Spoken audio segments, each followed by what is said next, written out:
دعا کی قبولیت کی اس سے بہتر نشانی اور کیا ہو سکتی ہے کہ اللہ نے اب تک آپ کا دل دعاؤں میں لگایا ہوا ہے۔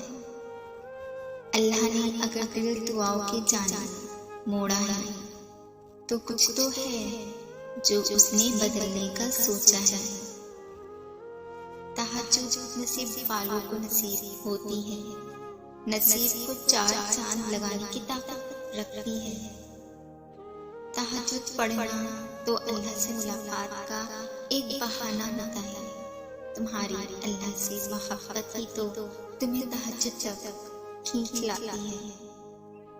اس وقت تہجد کے سجدے سے نہ تو سر اٹھانے کا دل کرتا ہے اور نہ ہی آسمان سے نظر ہٹانے کا۔ تو پھر تہجد کے سجدے کے بعد بھی دعاؤں کے قبول نہ ہونے کا یہ گمان کیسا؟ کچھ دعائیں صرف دعائیں نہیں ہوتی، کچھ دعائیں آپ کے جذبات اور آپ کے احساسات سے جڑی ہوتی ہیں۔ دعا کے لیے ہاتھ اٹھتے ہی ایک ہی دعا کا لب پر خود بخود آ جانا قبولیت کی نشانی نہیں تو اور کیا ہے؟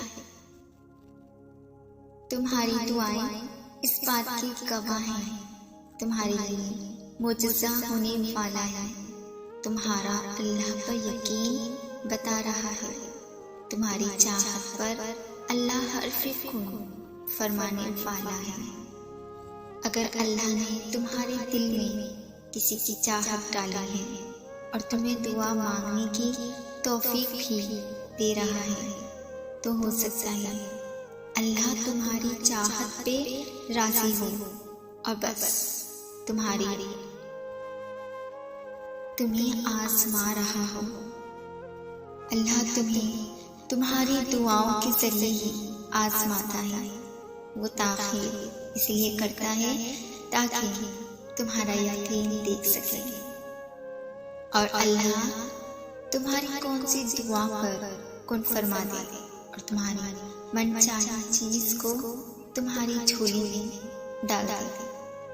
دعائیں قبول ہوتی ہیں مگر مختلف صورتوں میں، شکلوں میں تمہارا گمان بھی نہیں پہنچ سکتا۔ جن ذریعوں سے اللہ تمہاری دعائیں قبول کرتا ہے، اسی لیے اللہ کے فیصلوں پر یقین رکھا کریں، کیونکہ جو آپ کے ساتھ ہو رہا ہے اللہ اس سے واقف ہے، وہ اللہ کے حکم سے ہی ہو رہا ہے، اور یقین کریں وہ آپ کو جہاں بھی لے جا رہا ہے آپ کے لیے اسی میں خیر ہے۔ اور یہ بات کافی سفر مکمل کرنے کے بعد پتہ چلے گی۔ دعا کی قبولیت کی اس سے بہتر نشانی اور کیا ہو سکتی ہے کہ اللہ نے اب تک آپ کا دل دعاؤں میں لگایا ہوا ہے۔ معجزے تو ان کی دعاؤں کے لیے ہوتے ہیں جو اللہ سے مانگ کر پھر کسی سے نہیں مانگتے۔